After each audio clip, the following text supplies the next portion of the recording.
Hoje a gente vai falar agora de temas mais técnicos no nosso bate-papo, nesse podcast. E eu queria começar falando sobre CDS.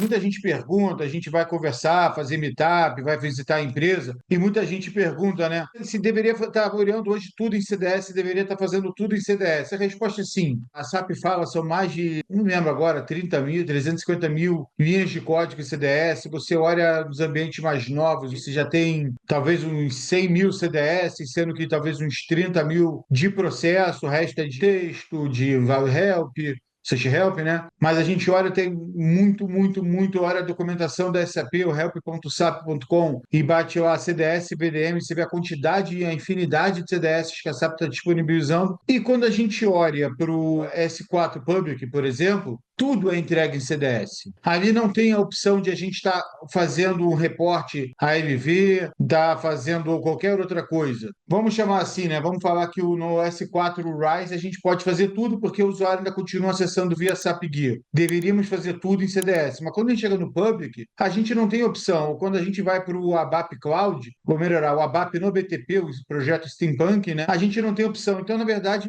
pensando pela empresa, eu deveria estar fazendo tudo em CDS, porque na verdade em algum momento a empresa vai migrar para a diversão, ou ela vai migrar pedaços do código, pedaços das extensibilidades dela para dentro do Steampunk, e aí a gente fala, pô, ou até algum momento pode ser que ela migre, não, eu não acho que faça sentido ainda, mas pode ser que ele se torne, faça algum sentido para frente, a empresa ir para o S-Public, para o S4 Public, e todo artefato é CDS. Tudo deveria ser feito em CDS. Então, na verdade, o CDS é o artefato do S4. Ele nasceu, né, já no HP7, bem devagar. No HP8, quando veio com o Banco HANA, já veio com muito mais funcionalidade. Agora, no HP7 veio, desculpa, no S4 ele veio forte. Desde o primeiro S4, na versão 15, ele já veio forte.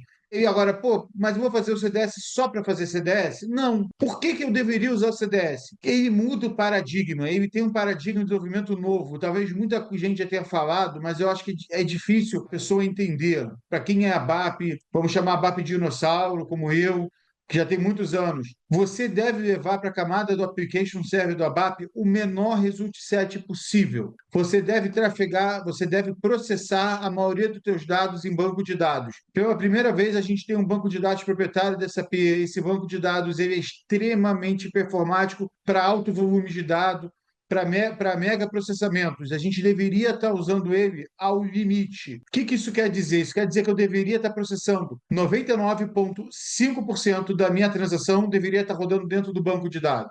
5%, 0,5% deveria estar subindo para o application para eu fazer alguma complementação e aí eu expor isso via OData no SAP i5, no aplicativo Fiori. Like Fiori. Qual é o impacto disso? Performance é absurda a diferença, mas é absurda a diferença. Você está saindo de um banco em memória desenhado para fazer processamento alto tráfego de dados, alto processamento de dados. Você está saindo de um processamento que você pegava o result set do banco, levava para o application, processava no application e depois você expunha esse dado, fazia a exposição dele via LV. Agora não, agora você tem que pegar esse dado, processar ele ao limite dentro do banco e devolver o menor result set possível desse dado para a camada do ABAP. Esse é o paradigma. Para isso que o S4 foi desenhado, para isso que o Banco HANA foi desenhado. O que isso impacta? Melhor performance. O que isso impacta? Menos tráfego de dados. Eu não vou ficar pegando como a gente fazia no passado, e era até a orientação da época, há 25 anos atrás, não estoura o banco, pega para a camada do ABAP e começa a processar lá. Então você fazia select, loop dentro de loop, para chegar no result set que você precisava expor o dado. Agora não, joga para o banco, processa o máximo possível no banco, estoura o banco de processamento. Isso aí vamos chamar com ressalvas, obviamente, mas vamos chamar assim: estoura o banco de processamento. Processa o máximo possível, não é processa a maior quantidade de dados possível. A quantidade de dados processados sempre tem que ser a menor possível para atender o teu requisito. Mas o processamento tem que ser massivamente no banco. Tem uma diferença grande. Como a gente já pegou vários exemplos de clientes que eles processam, depois eles vão lá, aplicam um filtro e sai de milhões de dados para um result set de 20 dados. Mas ele sumarizou, agregou milhões de dados. Não. Você pega o teu result set menor possível, é 1 milhão de dados. Processa agora, agora agrega, agora faz o result, agora faz tudo o que você precisa fazer. Agora meu result set agregado são 30 linhas, beleza. Mas eu não parti de 20 milhões, 30 milhões, eu parti de 1 milhão, que era o que eu precisava. Então isso vai diminuir muito, muito o teu tempo de resposta, vai melhorar muito a sua performance. Você diminui muito a complexidade, você deixa a complexidade acontecendo dentro do banco, você vai fazer de uma camada usando o conceito de VDM, né, um Virtual Data Model, então você vai criar isso em camadas, vai ficar muito mais fácil até para você dar manutenção, porque você vê de onde está o dado, você vai navegando até chegar no dado cru, o raw data. E aí você pega ele e você vai dali subindo para você chegar e entender. Então, até a complexidade diminui. O desenvolvimento ele é muito mais produtivo, porque você reutiliza bastante. Então, se você faz um desenho baseado no teu cenário, baseado na tua empresa, baseado no teu negócio, pô, a gente trabalha muito dentro da área de compras com pedidos de importados. E pedido importado, como eu tenho uma subseção de fabricante, indústria, fabricante, você cria o conceito. E aí você cria VDMs para reaproveitar. Então, eu vou criar lá pedido nacional, pedido importado. Fabricante, grande porte, médio porte. E dentro daqui, dentro do pedido nacional, eu crio de fabricante médio porte e grande porte. E eu vou criando como se fosse uma árvore, uma VDM, um Virtual Data Model. Por quê? Quando eu quiser reutilizar, eu vou lá e pego aqui, aí eu tenho que estar muito bem documentado, obviamente, mas eu pego aquela VDM e reutilizo. Aí você tem que estar bem documentado, você vai saber, pô, aqui está aplicado algum filtro? Não, o filtro você não vai aplicar, você vai fazer uma VDM bruta daquele dado e aí depois você reusa ela e aplica um filtro. Olha, eu quero só de pedidos nacionais, de grandes fabricantes, último mês. Eu não vou aplicar o último mês no desenho da VDM. Eu vou aplicar na reutilização dela, o último mês, que agora eu estou especializando ela. Mas quando eu fizer o desenho do meu processo, do meu negócio, eu faço esse desenho bruto e documento. Quando qualquer um for pegar, ele não vai ter que se preocupar de fazer aquele emaranhado de tabelas para chegar nos pedidos nacionais de fornecedores de grande porte. Não, ele vai pegar aquela VDM já está documentada e vai reutilizar. Então, a tua melhoria, a tua melhora até na codificação é absurda. Você consegue. Porque onde é que ficava esse dado antes? Ficava dentro do reporte, ficava no performance do reporte, você não reutilizava esse dado. Então, agora você sabe que também está entregando um artefato que é possível você reutilizar. Se você vai lá e documenta bem esse dado, desenha pensando sempre em reutilização, em escalabilidade, e você documenta bem, qualquer um da empresa vai lá e pega aquele CDS, aquela VDM, especializa ela e usa. Mas aquela camada toda, que muitas vezes é gigante, ele não precisa fazer de novo, ele já usa pronto. Então, assim, hoje não tem motivo mais para a gente dizer que não vai usar o CDS. Não tem motivo mais.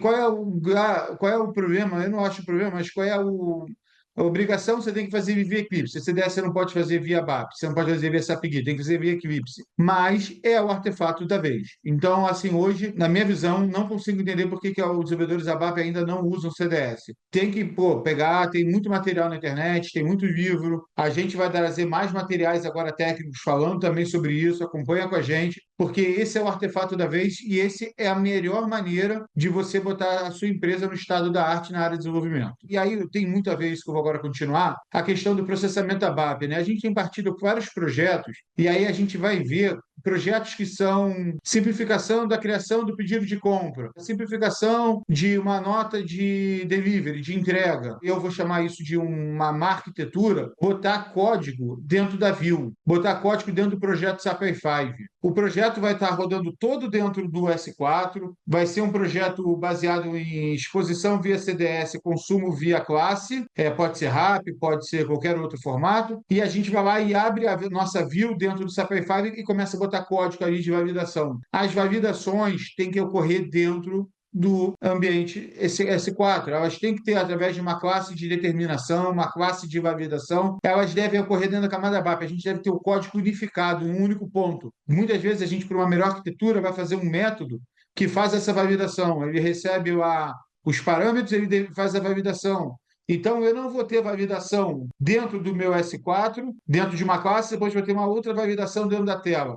Deveria botar um ponto único de validação. Esse ponto único deve ser o código ABAP. Ah, e eu estou fazendo um projeto, eu estou usando o BTP, estou fazendo CAP, e eu não tenho nada, eu não tenho ali. Pô, tudo bem, que aí você está falando de um cenário que talvez não tenha nem a BAP envolvido. Beleza, você fazer isso dentro do BTP, você usar o CAP para fazer isso. Agora, se o seu cenário é um app Fiori, o Ike Fiori, que transacional, que todo o processamento dele vai ocorrer dentro do back-end, por que que você está desenvolvendo alguma coisa fora do back-end? Tem algum cenário? Se tiver, escreve no comentário. Até porque, de novo, não sou o dono da verdade, mas pelo que a gente tem visto, até pelas arquiteturas da SAP, do RAP, do Fiori Elements, o processamento deveria estar ocorrendo dentro da camada back-end.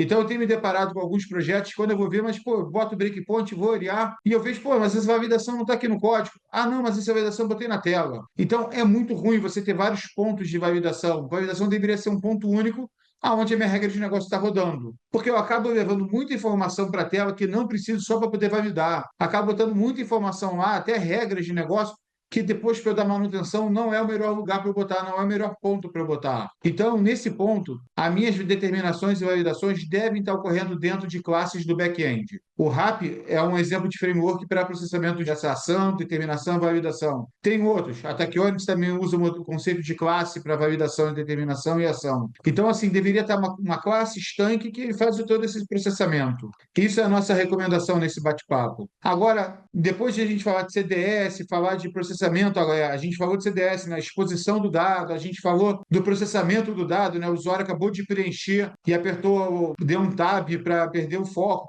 aí vou ter que validar o dado, eu apertei o botão salvar, vou validar, vou executar o processamento. Aí tudo isso a gente está falando é App Fiori. Aí você vai dizer, pô, Rogério, só faz sentido hoje eu ter um App Fiori? Não faz sentido mais eu ter um reporte, ter um AMV, ter um online? Não, não faz sentido. Não faz sentido. O sentido hoje, se você tem toda uma infraestrutura, toda uma arquitetura dentro do teu S4 para você ter Fiori, qual o sentido hoje você dizer assim, vou fazer um online? Para quê? Por quê? Qual a vantagem? Eu vou te dar a vantagem de você fazer um app Fiori. Primeira coisa, você tem mobilidade. A gente está falando de gestão de empresa. Tem vezes que o recebimento da mercadoria ocorre numa portaria. Eu tenho que botar um notebook com uma tela, ou um computador, uma tela, um teclado, um mouse? Não! Muitas vezes ele só vai escanear dentro do chão de fábrica para pegar o manual daquele equipamento. Ele só vai escanear a mercadoria para fazer um rastreio. Eu tenho que fazer o quê? Andar com uma pistola ligada ao notebook para fazer, eu quero fazer um inventário, eu tenho que fazer contagem do material. Eu anoto num papel, levo para uma mesa de digitalização, eu ando com o notebook para fazer a contagem, ou eu ando com um notebook e uma pistola e fico fazendo pistolagem dentro do meu almoxarifado para fazer a contagem, o inventário. Nada disso faz sentido mais. Nada disso faz sentido. A experiência do usuário é horrível fazendo qualquer dessas situações que a gente está levando, propondo. O que é melhor numa situação dessa? Vamos pensar no inventário dentro de almoxarifado. E vamos dar um cenário bom. As mercadorias lá, os produtos, os materiais estão tudo etiquetados com QR Code. Ele pega o celular e começa a escanear. Eu tenho um app que eu vou fazer a entrada da mercadoria lá na portaria. Ele faz direto, ele precisa de quais informações? Ele precisa escanear o QR Code da mercadoria que chegou e botar a quantidade, dar uma assinatura e com uma foto.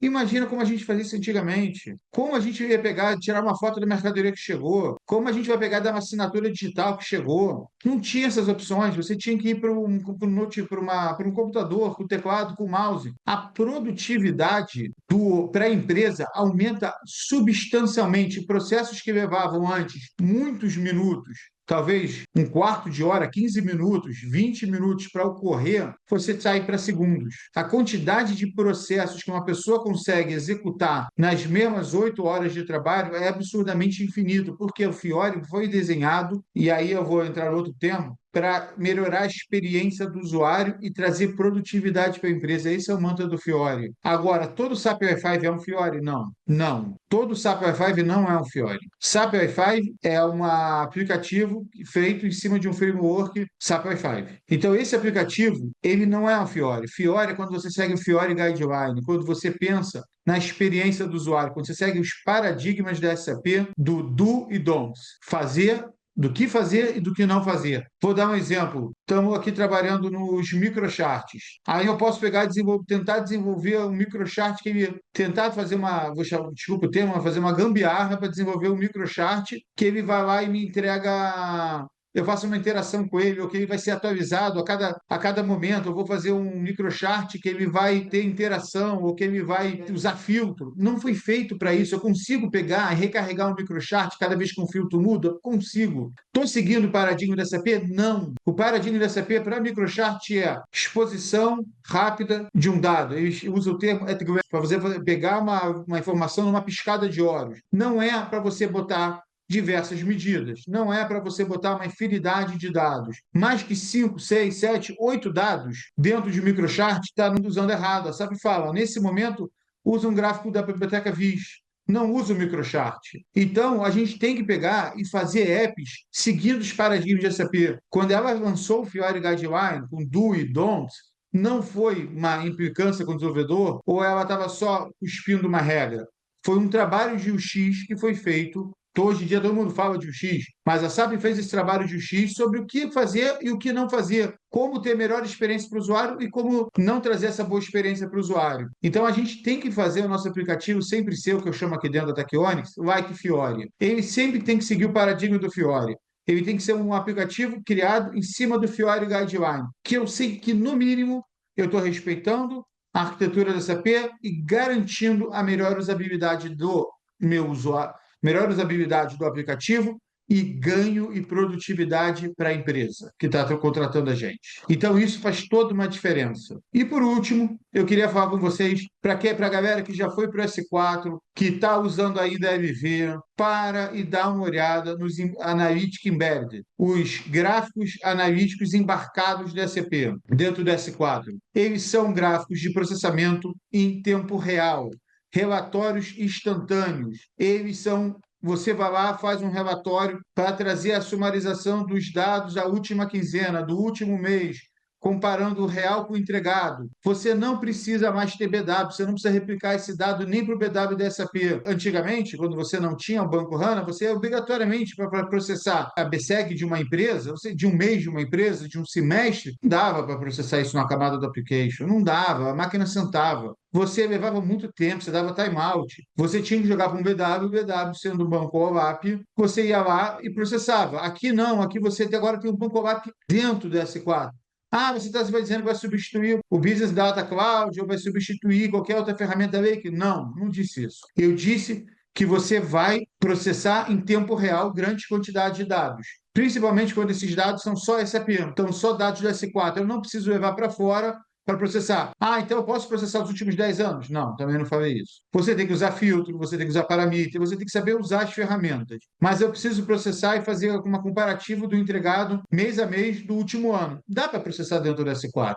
Dá. Do último semestre eu quero comparar por quinzena o que foi entregado versus o real. Dá para eu fazer acompanhamento. Vantagem, o cara acabou de aprovar o pedido de compra. Esse pedido de compra, quando você rodar o Embedded Analytics, já está lá visualizado. Ele já está contando no teu número lá, do teu KPI do Embedded Analytics. Então, você tem as informações agora em tempo real. É real time, a informação. Muito menos complexo, não tem que jogar agora, fazer um SSLT, levar esse dado para o BW, fazer uma carga no BW, de criar um cubo, um modelo no BW, e depois eu crio uma camada de apresentação no BW. Não, Embedded Analytics dentro do S4. Uma VDM, um cubo, um Analytics que expõe o dado. Pronto. Um desenvolvimento feito pelo ABAP, está pronto com a tua informação lá analítica. E qual é a vantagem disso? Você usar ferramentas, eu posso falar sobre a ferramenta da Tachyonics, a gente chama a ferramenta da Tachyonics de Self-Service BI. Então, qual é a vantagem dessa ferramenta? Por exemplo, o nosso desenvolvedor ABAP vai lá e entrega um Analytic Query, lembra que eu falei? VDM, modelagem do dado, cubo, setando quem é a medida, dimensão e as agregações, sumarização, average, min, max, vou lá, exponho isso no Analytic Query. E aí eu crio um Analytic Query com dimensões suficientes para atender uma área de negócio. Dentro da ferramenta da Tachyonics, por exemplo, você vai lá e seta. Eu quero ver dentro dessa Analytic Query por essa e essa dimensão, e essas medidas. Eu quero essa e essa dimensão por essa medida menos aquela medida. E você dá autonomia para as áreas de negócio. Ninguém está falando para agora, eu não estou falando ainda de Senior Developer ou desenvolvedor cidadão. Não estou dizendo que ele vai pegar agora ele, o desenvolvedor da área de compras, vai fazer a modelagem do ABAP. Não tem utopia, não acredito nesse desenho ainda. Acredito que o desenvolvedor ABAP, junto com o analista funcional, vão desenhar um Analytic Query bom o suficiente que a área de negócio vai conseguir usar sem ter que fazer interação a cada semana pedindo mais informação. Vou entregar um Analytic Query com informações suficientes, com todas as dimensões e medidas que a minha área pode usar e vou deixar eles só manusearem. Qual é a vantagem? Eles vão lá e botam: eu quero essa dimensão, por essa dimensão, por essa dimensão, com essa quebra, com essas medidas. Isso é drag and drop. Isso, ele sabendo, tendo bem documentado o Analytic Query, sabendo quais dimensões existem, quais medidas existem, ele meio que brinca, escolhendo: eu quero essa, por essa. Acabou, ele tem a informação em real time. Então, essa é a grande vantagem de se explorar os recursos do S4. Então, hoje a gente falou sobre o paradigma do push-down dentro do CDS, a arquitetura de processamento das ações, validações e determinações, o paradigma do Fiori Guideline, por que usar um app Fiori e não usar mais um reporte AVV, um online, e um pouco sobre a Analytic Embedded. A gente vai voltar mais nesses assuntos, mas eu queria agradecer pela paciência e por ter chegado até aqui. Obrigado, pessoal.